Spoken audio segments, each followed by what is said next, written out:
அனைவருக்கும் வணக்கம். நான் உங்கள் அஸ்ட்ரோ புவனேஸ்வரி பேசுகிறேன். நீங்கள் எல்லோரும் எப்படி இருக்கீங்க? நம்ம இன்னைக்கு நம்ம சேனலில் பார்க்கக்கூடிய தலைப்பு மிதுன ராசி மற்றும் மிதுன லக்னத்தில் பிறந்த நீங்கள் இப்படி தான் இருப்பீங்க அப்படின்னு சொல்லக்கூடிய பலன்கள். ஃபஸ்ட்டு பார்த்திங்கன்னா மிதுனம் புதனுடைய வீடு, மூலத்திரிகோணம் பலக்கூடிய வீடு, ஆட்சி பலம் பெறக்கூடிய வீடு, இரட்டைப்படை வீடு.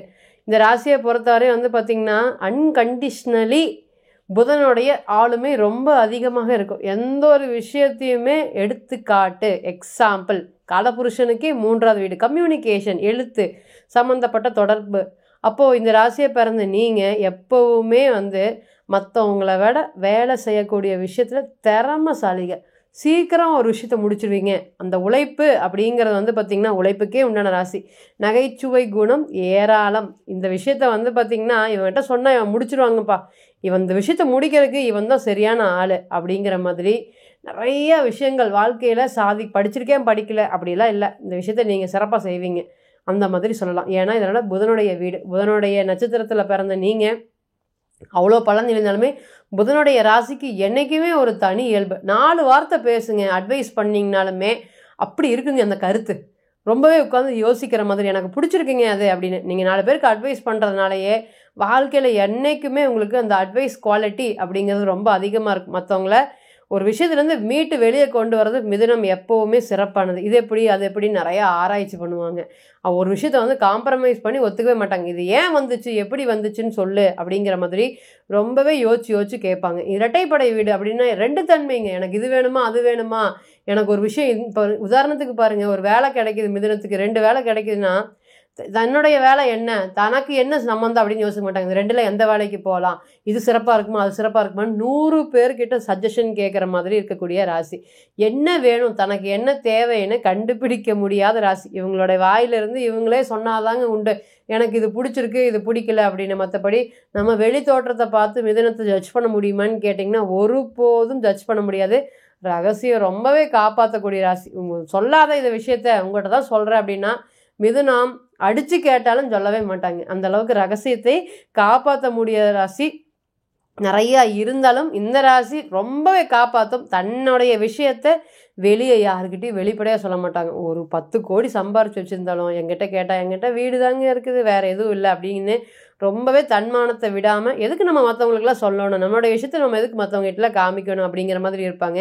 நிறையா பணம் இருந்தாலுமே இந்த கையேந்தி பவனில் சாப்பிட்றது, எல்லாருக்கூடையும் சேர்ந்த ஃப்ரெண்ட்ஸ் கூட சேர்ந்து பழகிறது, ஒருத்தர் ஏழை பணக்காரன் அப்படின்லாம் சொல்லாமல் இருக்கிறது, இதெல்லாமே கௌரவம் அப்படிங்கிறத ரொம்ப யார்கிட்ட பார்க்கணும் அவங்கக்கிட்ட தான் மட்டும் பார்ப்பாங்க. மற்றவங்க யாருக்கிட்டையுமே கௌரவம் பார்க்காத ராசி. இந்த கௌரவத்திற்கு ரொம்ப அதிக முக்கியத்துவம் கொடுக்கக்கூடிய ராசி. ப்ரெஸ்டீஜியஸ் இஷ்யூஸ் ஒன்று வந்துச்சுன்னா மிதுனத்தை பொறுத்தவரை ஒரு பிரச்சனை வந்துருச்சுன்னா திருப்பி போகவே போகாதுங்க. மிதுனம் அப்படிங்கிறது ரொம்ப பிரில்லியண்ட்டுங்க. காலபுருஷனுக்கே கம்யூனிகேஷன். அப்போது மிதுனத்தை பொறுத்தவரையும் பார்த்திங்கன்னா மிதுனமான நீங்கள் ரொம்பவே இந்த விஷயத்த கரெக்டாக பண்ணணும், இது சொல்கிற மாதிரி நடந்துக்கணும், இவன் சொல்கிற மாதிரி நடந்துக்கல இனிமேல் இவங்ககிட்ட பேசக்கூடாது நம்ம அப்படிங்கிறதுல ரொம்ப தெளிவாக இருப்பீங்க. எவனும் நல்லவன் இல்லை, எவனுக்கும் கெட்டவன் இல்லை. இந்த ராசியில் பாருங்கள், எந்த கிரகம் உச்சமும் இல்லை, எந்த கிரகம் நீசம் இல்லை. நல்லவனா பேசுகிறையா பேசிட்டு போ, பழகிறையா பழகிட்டு போ அப்படின்னு சொல்லிடுவாங்க. அதனால் யாருக்குமே எல்லாத்துக்குமே ஒரு ஃப்ரெண்டு மியூச்சுவலாக இருப்பாங்க. நீங்கள் ஸ்கூலில் பார்த்தீங்கன்னாலும் சரி, அவன் யாருக்கிட்டையும் சண்டை போட மாட்டான், எதுவுமே பண்ண மாட்டான், ஒரே மாதிரியாக இருப்பான் அப்படின்னா அங்கே மிதுனம் நிற்குது அப்படிங்கிறத தெரிஞ்சுக்கலாம். எவனுக்குமே கெட்டவன் இல்லை, எவனுக்கும் நல்லவன் இல்லை. கிரிமினலாக தானே ராசிங்க. அது என்னங்க கிரிமினல் அப்படிங்கிறது புதனுடைய விஷயம். எப்போவுமே புத்திசாலித்தனம். அந்த புத்திசாலித்தனத்தை நம்ம தவறாக பயன்படுத்தும் போது அது கிரிமினல் குணம் அப்படிங்கிறது நம்மக்கிட்ட வந்துருமா அப்படின்னு கேட்டிங்கன்னா வரும். ஈகோ அப்படிங்கிறது ரொம்ப தன்மானத்துக்காக கை கட்டி நிற்கிறது. எவங்கிட்டையும் கை கட்டி உனக்கு சோறு இருக்குது நான் சாப்பிட்றேன், என்னை பொறுத்தவரை நான் ராஜா தான் வாழ்கிறேன், மற்றவனுக்கு 1000 கோடி இருக்கட்டும் 100 கோடி இருக்கட்டும் அதெல்லாம் எனக்கு தேவையில்லை, என்னை பொறுத்தவரை எனக்கு என்ன இருக்குது, ராஜா எங்கே இருந்தாலும் ராஜா தான். இந்த டைலாக் கேட்டுக்கோங்க. அப்போ அந்த மாதிரியான குணநலன்கள் எப்போவுமே மிதுனத்துக்கு இருக்கும். அதே போல் இவன் கௌரவம் பிடிச்சுவேன் அப்படின்னு வெளியே இருக்கிறவங்க சீக்கிரம் உங்களுக்கு பட்ட பேரை சுட்டிடுவாங்க. அதனாலேயே ரொம்ப ஏன்னு கேட்டிங்கன்னா வெளியே எதுவுமே யதார்த்தமாக பேசாதனால இவன் கௌரவம் பிடிச்சவன், இவன் யதார்த்தமாக இருக்க மாட்டான் அப்படிங்கிற மாதிரி மற்றவங்க மேலே பழி சொற்களை சின்ன வயசுலேருந்தே அள்ளி போட்டுட்ருக்குறாங்க. நகைச்சுவை உணர்வு ரொம்ப அதிகங்க, காமெடி சென்ஸு. எப்பேற்பட்டவங்களையும் சிரிக்க வச்சுருவீங்க மிதுனம். இப்போ 10 பேர் உட்காந்துட்டு இருக்காங்க, சோகமாக இருக்குன்னா உள்ளே வரும்போதே எனக்கு இவன் வரும்போதே பாசிட்டிவான ஃபீலாக இருக்குது, இவன் ஏதோ பேசி சந்தோஷப்படுத்திடுவான் அப்படின்னு சொன்னிங்கன்னா அங்கே மிதுனம் ராசி இருக்கும், இல்லை லக்னத்துக்கு இருக்கும். சின்ன வயசுலேயே சொகுசுங்க, இப்படி வாழணும் அப்படி வாழணும், இப்படி கனவு பண்ணணும், இப்படி கற்பனையாக இருக்கும். சின்ன வயசுலேருந்து எனக்கு எதுவுமே கிடைக்கலைங்க, ஆனால் இந்த வயசுக்கு மேலே இனியும் நான் இந்த மாதிரி ஏமாறக்கூடாது அப்படின்னு சம்பாரிச்ச பணத்தை அத்தனையுமே செலவு பண்ணாமல் கடைசி வரையும் தனக்கு வேணுங்கிறத வந்து பார்த்திங்கன்னா வாங்கி சொகுசாக இருக்கிறதுக்கு ரொம்பவே முக்கியத்துவம் கொடுப்பாங்க. ஒரு விஷயம் ஆற்றல் ரொம்பவே அதிகம், ஹைஃபையான வாழ்க்கை, எப்பவுமே சொகுசு. 300 பணம் இருந்தாலும் அதுக்கேற்ற மாதிரி பிராண்டடில் போடுவாங்க, 1000 பணம் இருந்தாலும் அதுக்கேற்ற மாதிரி பிராண்டட். இந்த ட்ரெஸ்ஸு குவாலிட்டி அப்படிங்கிறது மிதுனத்துக்கிட்ட எப்போவுமே பார்க்குங்க. குரு வந்து பார்த்திங்கன்னா இந்த ராசிக்கு 7ஆம் அதிபதி மற்றும் 10ஆம் அதிபதி ஆகிறனால மனைவி வந்ததுக்கப்புறம் இந்த ராசியை பொறுத்தவரையும் பெரிய வெற்றி வாய்ப்புகள், தொழில் சார்ந்த யோகங்கள்லாம் அதிகமாக இருக்குது. எல்லாருக்குமே சீக்கிரம் சாட்டிஸ்ஃபிகேஷன் ஆகாதுங்க. மிதுனத்தை பொறுத்தவரை இந்த இரட்டைப்படை ராசியா, இனிமே கொஞ்சம் நல்லா பண்ணியிருக்கலாம், இனிமே கொஞ்சம் கெத்தாக வந்திருக்கலாம், இனிமே கொஞ்சம் பணம் சம்பாரிச்சிருக்கலாம், இனிமே அப்படிங்கிற அந்த எண்ணங்கள், காம்ப்ரமைஸ் ஆகாத எண்ணங்கள் எப்போவுமே இருந்துகிட்டே இருக்கும். அதுதான் இரட்டைத்தன்மைகள் ரொம்ப அதிகமாக இருக்குது. இங்கே போகலாமா, அதுக்கு போகலாமா, இந்த கோர்ஸ் படிக்கலாமா, இதுக்கு பண்ணலாமா, மறுபடியும் ஃபீல்டை மாற்றலாமா, கேரியரில் சேஞ்ச் பண்ணலாம் அப்படிங்கிற மாதிரி எப்போவுமே கன்ஃபியூஷன் இருக்கக்கூடிய ராசி. 2 வீடு ரொம்பவே பச்சை அதிகமாக வியர் பண்ணுறதுனால இந்த ராசியை பொறுத்தவரையும் ஒரு நல்ல ஒரு யோகாதிபதி கொடுப்பாங்க.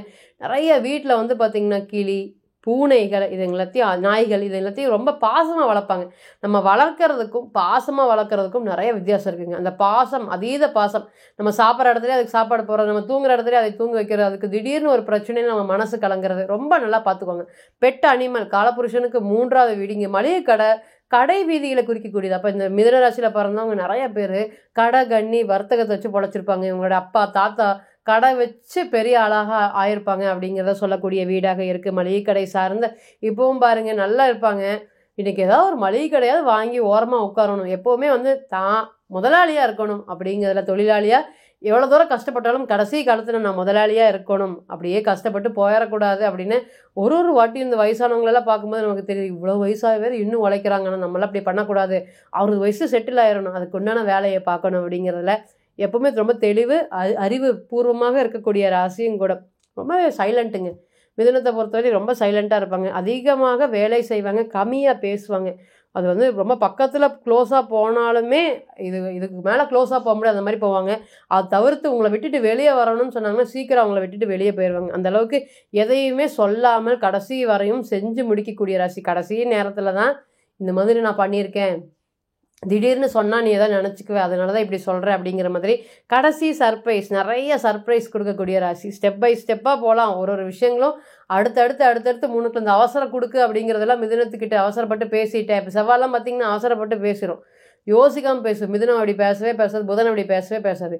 இந்த கழுவர மீன் நழுவர மீன் சொல்லலாம். புதனுடைய ராசி ரெண்டுமே அப்படி தாங்க, மிதுனமும் சரி கன்னியும் சரி, கழுவர மீன் நழுவர மீன். ஸ்டெப் பை ஸ்டெப்பாக வாழ்க்கையோடைய அடிப்படை ஆதாரத்தில் ஜீரோலேருந்து ஆரம்பித்து இன்றைக்கி நான் இந்த இடத்துல இருக்கேன், ஸ்டெப் பை ஸ்டெப்பாக நான் முன்னுக்கு வந்திருக்கேன். இங்கே கொடுக்கக்கூடிய நட்சத்திரங்களும் சரி, நல்ல ஒரு யோகமான குருவோட நட்சத்திரமும் சரி, சனியோட நட்சத்திரம் சரி, ராகுவோட நட்சத்திரம் சரி, நல்ல ஒரு புதன் வீட்டில் இருக்கக்கூடிய ராகு நட்சத்திரம்னா நம்ம எழுதி கொடுத்துடலாங்க, வாழ்க்கையில் எப்படியா இருந்தாலும் ஜெயிச்சு வெளியே வந்துடுவாங்க அப்படிங்கிற மாதிரி நிறைய விஷயங்கள். பணத்துக்கு தான் போராட்டங்கள் ரொம்ப அதிகரிக்கும்.